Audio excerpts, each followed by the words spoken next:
Hello guys and welcome to this project demonstration video.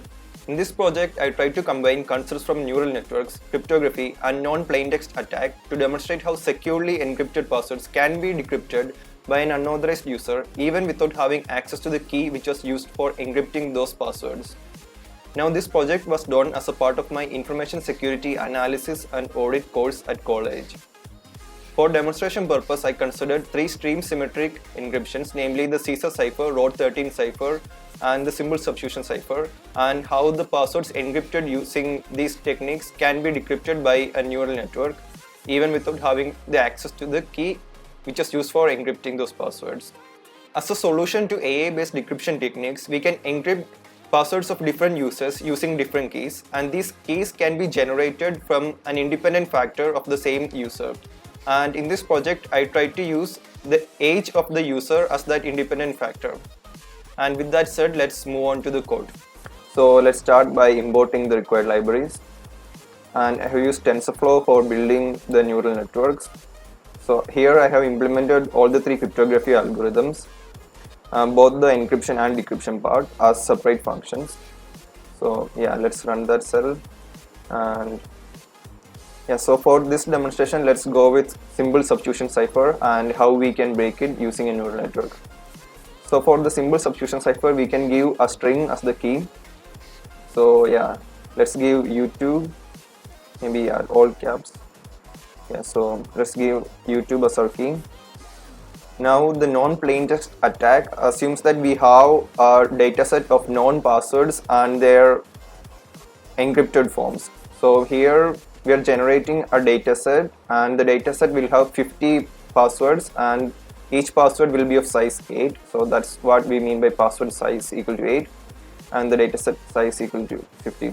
So 50 passwords each of size 8. Now here we are just getting all the available possible input characters, which are all the uppercase English alphabets. So here we have generated our random passwords and their encrypted forms. So let's view that as a data frame. So yeah, we have our plain text and ciphertext as two separate columns. Now since the symbol substitution cipher is a stream cipher, we can consider the dataset to be made up of single characters. Because for a stream cipher, the encryption is implied at the character level. Yeah, so we have our new data set with each plain text character and its corresponding ciphertext character. Yeah, so right now our input data is in the form of characters, and we need to convert that to numerical inputs for providing into the neural network for processing. So I have used one-hot encoding for the conversion, and yeah, let's run the cell. Now we can split our data set. So I have given the text size as 0.2. Now yeah, let's build our neural network. So right now the neural network has 26 units in the input layer and the output layer, and 39 units in the hidden layer. Yeah, so we have built our neural network model. Now let's add early stopping with patience of 10 on validation loss. Yeah, so let's compile our model and let's start training it.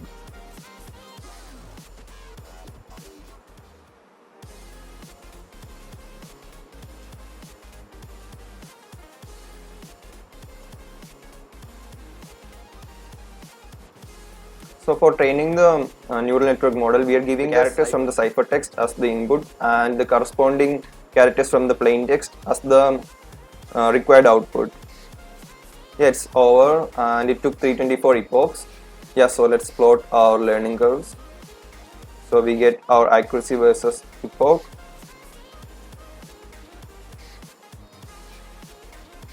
And our loss versus epoch. Now let's test the model. Now we have got an 100% accuracy, and this is possible because the dataset we used did not have any anomalies. And now we need a decoding function. We need this function because the output from our neural network model will be one-hot encoded, and to convert that back to English alphabets, we will be using this function.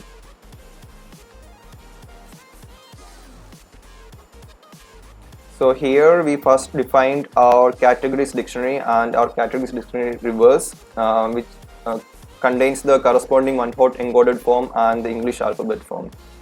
And we need to pass the dictionaries to our decode function, and this decode function will use our trained model for prediction and then the dictionary for getting the corresponding output character.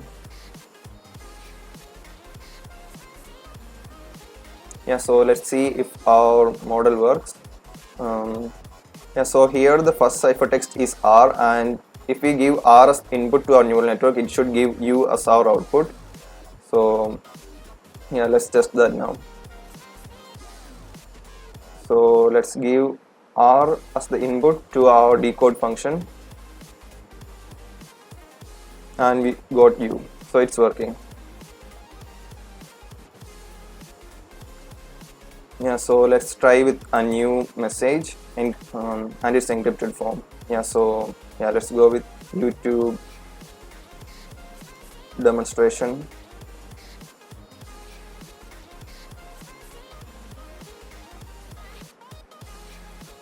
Now we get the original message as YouTube demonstration, our message after encryption using the symbol substitution cipher, and we get back our original plain text message after decryption using our neural network. So yeah, so we just saw that our encrypted messages can be decrypted by a neural network even when it doesn't have access to the key which was used for encrypting this message. In a similar manner, we can break our Caesar cipher and ROT13 cipher as well, using a combination of non-plain text attack and neural networks. So yeah, I have already run these cells, so let's just go to the output part. Yeah, so here we have my name and then the encrypted form using Caesar cipher, and this encrypted message was successfully decrypted by our neural network, which is trained for decrypting Caesar cipher. And let's take the ROT13 cipher.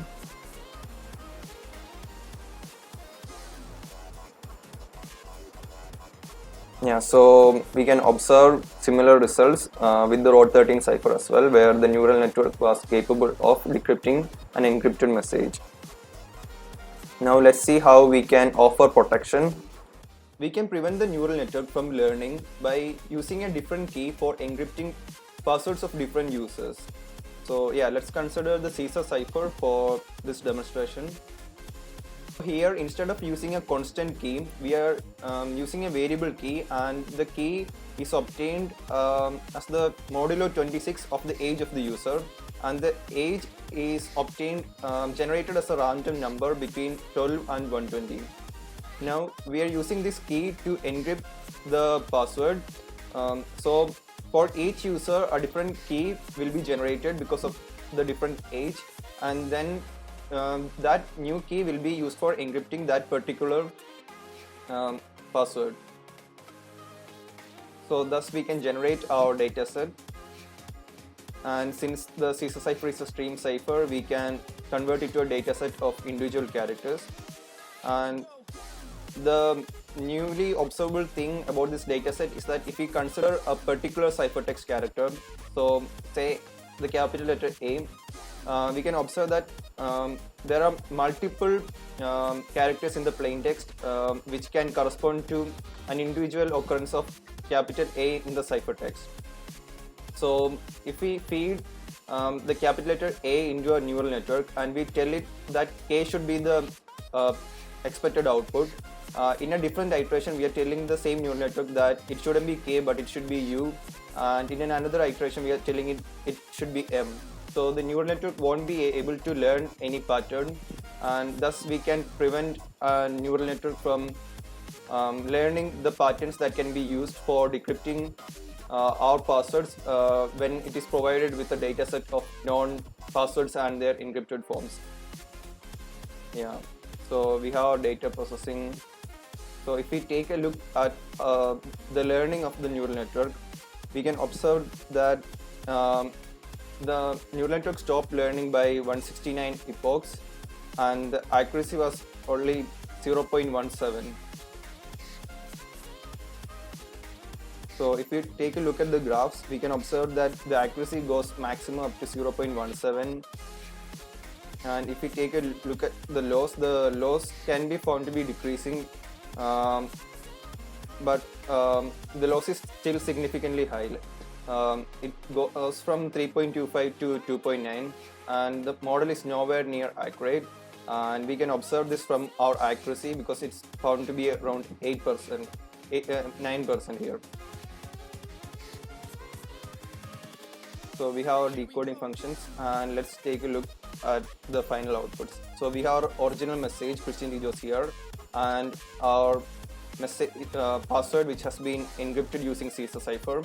And if we take a look at the encrypted message, which was decrypted using this neural network, we can observe that the final result is nowhere close to our original password. So we have successfully prevented the neural network from being able to decrypt our encrypted password. Yeah, so that's it for this project demonstration. I hope you found this video useful. Thank you.